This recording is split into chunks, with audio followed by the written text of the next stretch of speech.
Hello viewers. Today we have with us health tech professional Mr. Harish Rijhwani, who recently came out with his fourth book, a fiction titled 9 to 5 Cubicle Tales. The book is about a young man, Ridan Rajdev, caught in the uncertainties of corporate life and how he maneuvers his way through them. Welcome, Mr. Rijhwani. Thank you, ma'am. Nice to be here. Yeah, it's a pleasure. This is your first fiction work. Your earlier three books were fact-based books, and Oh, they basically were, related to the profession that you are in, right? yes, they were more educational in that sense. Yeah. So, what was the reason behind moving to fiction? If you read any of my books, you still feel that Hmm. they are definitely more in terms of written like a story. Right? They're still written like a script in that sense. And I was reaching out to a very narrow audience or a very niche audience in that sense, which is why I thought it would make sense for me to try something in fiction. And that's why I ventured into this area to reach a larger target market in that sense. Okay. So, is it an out and out fiction work, or the story is like the plot is the reality, or it's total a work of your imagination? It's more based on experiences. It's I wouldn't Okay. say it's like whoever has read the book, they feel that okay, this is my story, and the way it's written is also in terms of first person, and you feel that you are actually part of that story itself.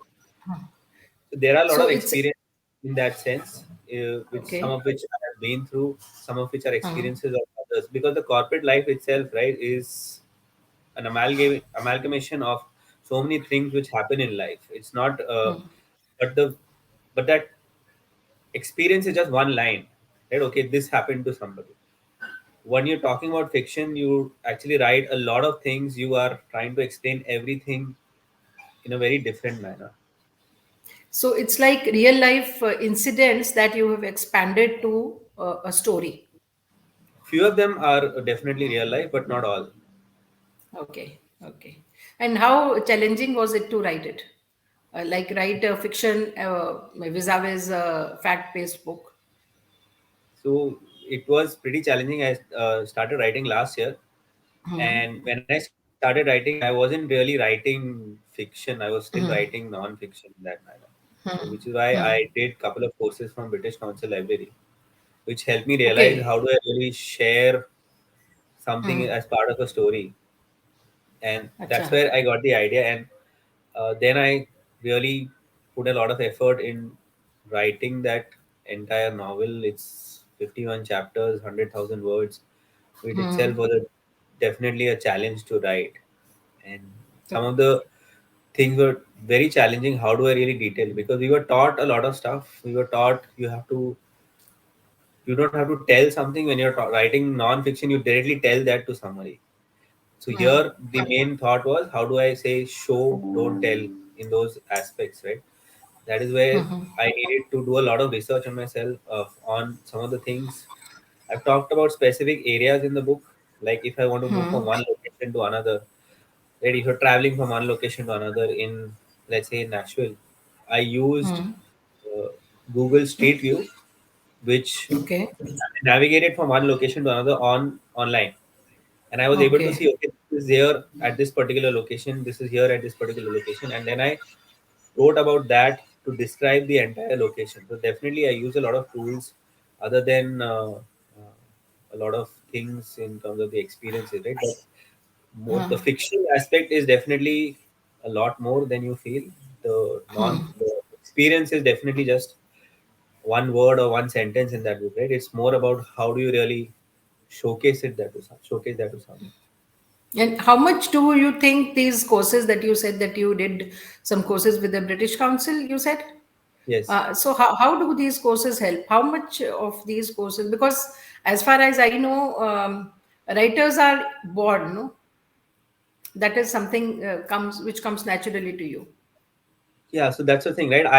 Though I was writing, even if, like I said, even if you read my first book, you will feel that I was writing a story, right? Even if I explain something, I explain it as form of a story. But I wasn't writing truly a story because I was missing out on dialogues. I wasn't writing a lot of dialogues. I wasn't Hmm. showing a lot of stuff. That definitely helped me. And as a Hmm. writer, it gives you a different perspective, right? One thing is obviously reading a lot of stuff, but the other is also learning from others. Hmm. Okay. So when was it that you first got the idea that you'd write a book on this? And how much time did you actually take? You said that you took 1 year to write it. So did you get the idea a year back and then you started working on it, or Yeah, was I it started before? working on it last year only. I Okay. started working specifically last year in October, September. Hmm. But like I said, when I wrote something, it wasn't really like a story. It definitely didn't read anywhere like a story. So Hmm. that's where I just thought of. I just googled what kind of courses I could do. So I found a Hmm. book on creative writing, and Hmm. I enrolled in that, and that gave me a lot of idea in terms of how do I really write about it. And then I did a second course just to enhance some Hmm. of the things.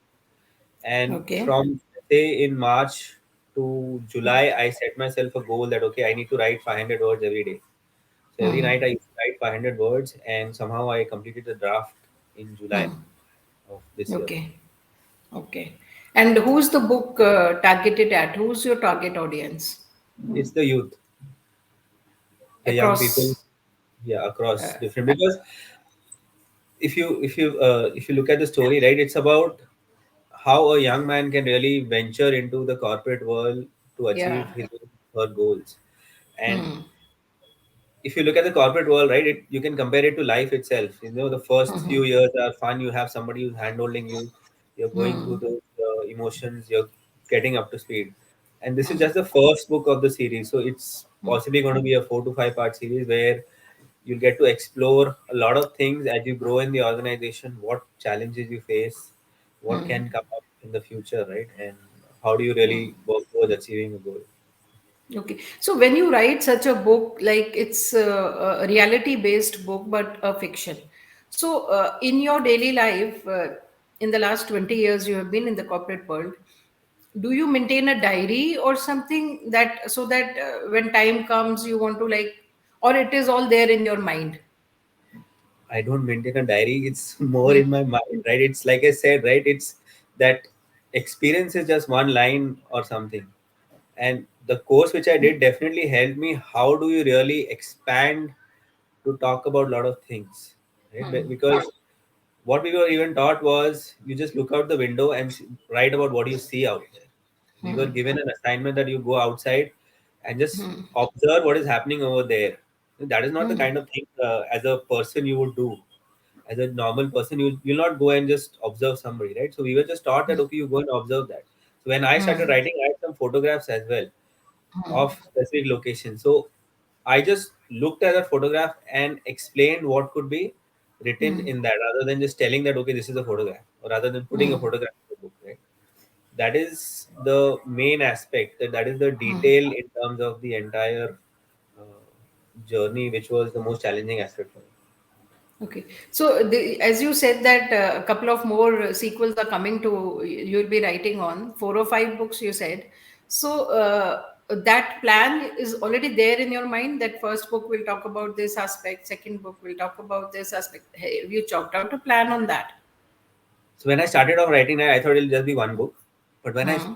started writing it, when I Hmm. got an idea, that is when I realized that okay, I can't compress this entire thing into one particular book. Because if you read the first chapter of the book, you'll know the main goal.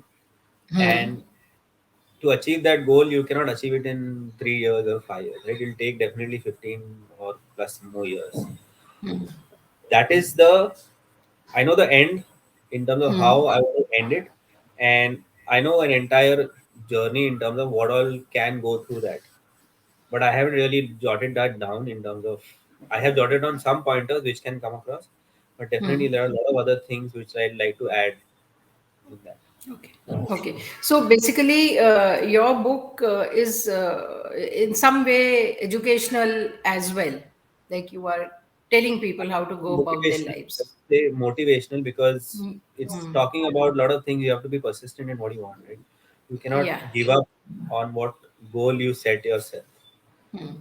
So in the last 2 decades that you have been in the corporate world, what kind of changes have you seen in terms of the bosses that are there, people at the helm of affairs, in terms of the newcomers who are coming in, new joinees, and the middle rung as well? What kind of changes have you seen? So when I started off, it was a very small IT world, but nowadays the kind of people that we have, right, they're much more vocal as compared to what you would have seen probably 20 years down the line. They have aspiration, they have their own ambition, they have their own goals to achieve, and they're very vocal in pointing that out. If they don't get that, they definitely look at moving ahead or moving out of the organization. Which was not there earlier? It was, but I don't think it was at that much low. Right? I mean, there were a lot of people. I was there in my first organization for 15 years, but yeah, it's you might find that less and less because nowadays you have a lot of different avenues which people look at. Right? It's not just IT or the corporate world. People have other ways of other means in terms of how they look at exploring or looking at other options also. So, in terms of your experience as a professional, I wanted to ask you, how can one person make himself or herself turn into an asset in the corporate world for his own company, so that the company is also scared of losing the person? So ideally, right, when you talk about the corporate world, many a times you'll hear this word that you have to be process dependent, not people dependent. And one of the best aspects, right, if you want to be a leader, if you want to grow in your organization, you have to make a team which is independent of you. You can't make the team dependent on you. If you look at all the big organizations, right, if you look at the big entrepreneurs as well, they invest in multiple organizations and they are able to do that because they have set up a process wherein the person they'll probably start something like a Facebook, or even if you look at Reliance or any other organization, right, all these people have started a specific organization. They made that independent of themselves. They focus on how do they further grow that organization. At a certain point in time in the corporate world, you will be at a point where you need to grow the organization, and that will come irrespective, right? Even if you have 20 years experience, 15 years experience, people will expect how you're contributing towards growing the organization. So when you're junior, right, you will want to showcase your technical strengths, your technical expertise. That's where the focus is going to be. But as you grow, you will have to start contributing more and more towards the organization growth. So that is how you turn yourself into an asset. Yes. Okay. Okay. So, one thing about the book, like you have self-published all your books. Why do you Yes. self-publish them? Why, don't you think that approaching a renowned publisher, established publisher, will make your work a lot more easier? There are there are two sides to the coin. I started writing way back in 2000. I was working on a book, a second edition of the book with one of my professors in engineering, and that was again education. But that never got published. So my experience is a little, I would say, it's not that great with a publisher because they take their own time, they have their own goals, and my experience with self-publishing again, I find it more easy because I don't have to depend on anybody else. I know self-published authors who moved away from being a published author and started self-publishing themselves. So there are pros and cons of both. I find it easier to go this route because I I don't have to be dependent on anybody else that okay if they will approve or not approve. Yes, because ultimately even if you are a published author, the selling part is definitely still on the author, is what I understand. No, but don't you think that publishers having an established publisher will make your work easier in terms of marketing your book? It will be making increasing its visibility in the market. It can, but again, like I said, right, I found it more easier to go this route because, and it's not that I wouldn't want to try that later, but at some point I might. But at present, I'm more focused on going this route because I've understood how Amazon also works in terms of self-publishing or even through Kindle, and the best way is to if I have to reach that market, right, my main aim at present is to target the Indian market as well as the US market, because 50% of the book is based in US. And the best way to reach the US market specifically, on because there is a lot of penetration in terms of Kindle over there, is through Amazon advertising. Okay. And that's the reason why a lot many writers are moving to self-publishing rather than approaching a Penguin or a HarperCollins. Yeah, you get a lot of, again, the margin Uh, are also higher. If you're uh, obviously if you're a published renowned author, you'll definitely need a less effort, right? Because you already have people who want to read your books. so in like you were a like full-time professional, you have a job to do. So how do you manage your writing? So I Tell, actually work, if I put it this way, right? I work three professions. I work uh-huh, on weekdays. uh, I weekends I teach as a visiting faculty, and in the okay. evenings I write. That's how I wrote my book. Especially, Uh, I also have a Udemy course which I uh-huh, recorded around uh, healthcare IT. So whatever I write, right, it's I've written after 10 p.m. in the last 6 months. Whatever I've written is in that sense. After completing my day job, I started writing in that manner. don't you think that it is quite a plateful? It is right, but at some point, it's more in terms of what gives you that kick, in terms of what makes you really happy. That okay, yeah, I found it very, compared to my first three books, I found it very fun to write this book because it was much more challenging. So the And first three I books, go ahead, sorry, go ahead. No, and no, tell the me. best part was Uh, I've been teaching for 10 years, so that also definitely helps me learn a lot more, because whatever I learn from teaching, I'm able to use in my corporate life. Whatever I learn in corporate, I'm able to share with students in your that sense. readers. Yeah, to my readers as well as to my students whom I teach in college. No, again, I'll come to that question, but don't you think it's quite a handful because managing three jobs and then the family, and where do you get time, me time? When do you get your me time?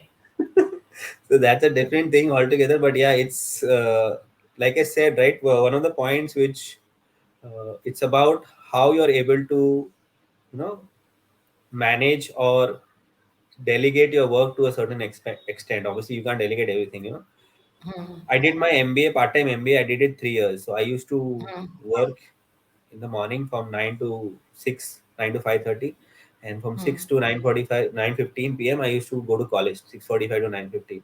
So I've done that for 3 years, and I was able to do that because I had experience in terms of my entire project. I was there in the same company for 4 years, so I had a knowledge in terms of how do I run that project. So that definitely gives you, if you're there in that specific location for a certain amount of time, you have that experience. You know what works, what's going to work, what's not going to work, and you're able to delegate the work properly and then move towards what you want to achieve, right? So that's how it works. Okay. So if I ask you, in a few points, please share how a person uh, uh, can rise up in the office, in the corporate ladder, like you have written in the book, in a few points. So if you want to rise in the corporate ladder, you need to be persistent, right? You have to be, you have to think different. There are a lot of challenges will come across, which you will come across, wherein you're not sure how to look at the challenge. You have to think differently. How do you innovate? How do you reduce your work in that sense, right? It need not be delegating to somebody else, but also to improve that process. Especially when you're in IT, you have to think in terms of how do you automate a lot of things, a lot of the mundane work which will come across, right? I think that some of these things will definitely help you grow the ladder, because you have to be, other than that, you have to be vocal in sharing your thoughts and sharing your ideas. Because if you're going to keep your ideas and thoughts just to yourself without anybody else knowing about it, it's not going to work. I tell my students a lot of things that, like in writing, you have the concept of show, don't tell. In the same way, right, today's people are more interested in what practical knowledge you have. So I tell them you create your own portfolio rather than just telling them that, okay, this is what I've done. If you're, especially when you're talking about technology, there are a lot of ways in showcasing a lot of stuff. If you're interested in let's say mobile development for that matter, or building a website for that matter, you can definitely build a website and show that this is my website, this is what I have developed, and that gives a lot of confidence to people that okay, you have done something, you have showcased something, you have an idea how this works. I think that definitely helps. Any other thing? Two things you said. Yeah, the other thing, it's more in terms of being persistent, being constant, being vocal, and again your communication is going to be key, because as you grow in the organization, the key is going to be how do you share your knowledge and ideas, and it has to be simple in terms of sharing. Okay. You will Okay. get to work with a lot of clients, some might be tough, some might be good to work with, but you have to be calm in any situation, and how do you really come out of that, that is going to be the key, because if you get flustered, or you'll not be able to think properly in terms of what could be the solution at that point of time. Yeah. So, do you maintain any writing schedule? Do you have a favorite corner to write? Most Not writers in have. a corner. I if I when I started writing, I maintain. I mean, that's the benefit of working in a corporate world. I have maintained an Excel sheet. This is the chapter that I want to write. Just one line, some pointers which I want to cover, and I had a target that okay, I want to have minimum 2,000 words in each chapter. So that's how I kind of stuck to that schedule. That's how I wanted to do it. Okay. Any favorite corner to write? Yeah, on my Many bed. many writers have that, no? One writer I know, he'll go to a park and sit on a bench and write. No, One I can't do person, that. you don't have any sort of preference for that. No, I write on my bed. That's it. Oh, okay, okay, okay. And any message you would want to give to an upcoming author, somebody who's interested in writing? Uh, One or two things that are most essential. Yeah, you have to plan properly, right? Because I mean, if you don't have a plan, it might not work. And again, lot of you might say that okay, a lot of authors are very unplanned in that sense. That's what I heard. But yeah, you have to plan properly. You need to be open to criticism.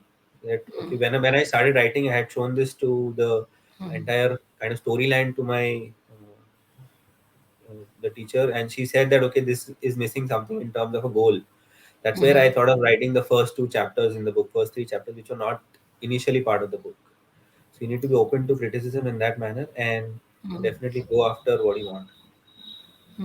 So after you have written a book, you have written four till now. So has the adverse? I'm sure if you've got bouquets, you must have got brickbats also from some. So how does the adverse criticism, like after you have finished a project, on while you are in the process, that is one thing because that gives you a chance to improve or make it better. So after your work is done and then you receive an adverse criticism and adverse review of the book, how does it impact you? Well, there are two ways to look at it. If I'm going to get, I mean, it depends, right? What is the weightage of that? If is it really in that sense, and you'll get uh, that brickbat in terms of if somebody really doesn't like your book, right? But again, you have to take it in with a pinch of salt and move ahead. You can't think about that. You just have to see if you really want to improve on that aspect. No, I feel I'm that asking. I'm sorry, go ahead. asking, has it impacted you? Like I haven't received some any brickbats, criticism. especially for my Okay. writing at present. Okay. Okay. That's a But on good my thing. Udemy course, definitely I have received some criticism in terms of the feedback. So yeah, those are the one of the points which are there. That I'm not there in any of the video in that sense. So definitely I'll Okay. work on that. And the other, in terms of how I recorded some of the sessions, I'll probably work on changing that. So again, like I said, if I get any negative criticism for the book, I'll definitely look at how do I want to improve on it. But at present, I haven't received any. Hopefully, Okay. if That's a I'm good thing. That's a yeah, I good think thing. it's a start. Let's hope. Hopefully, it the book penetrates a lot of hearts in that sense, and I definitely get all those feedbacks, because that is Yeah. also a sign that okay, you are being recognized, the positive Yeah, and the you're being negative. great. That's a True. sign in that True. sense. True. So, amid all your three works that you do you ever get free time? Yeah, I don't miss out on any movies also. So yeah, I Okay, do. I was coming to that. What are your other interests apart from writing and teaching and doing your job? I'm a movie buff in that sense. I have, I mean, I never missed any movie in that sense. First day for sure. Me and my sister, even after, when I was doing my MBA, we used to go to. I mean, after my exam used to get over on Saturday, I already had a movie which was planned after that. So I used to go run after college in that sense. So, Okay. and before my exams also, I used to watch a lot of comedy shows. So that definitely helped me in that sense. Okay, okay. So when do we expect your next a sequel to this 9 to 5 Hopefully in a cubicle year. tales? Hopefully next year, end of next year. Okay, you've set your plan all I well. have a target, so I do Uh, keep those in mind in terms of how do I want to do it. So as of uh, now, my first target is I'll probably work on updating my Udemy course and then I'll start writing. Because when I okay. completed this, right, I was thinking of adding few more chapters, but I wasn't able to write Hmm. it at all. So I just gave myself a break. Hmm. Hmm. So you suffer from writer's block. Hello.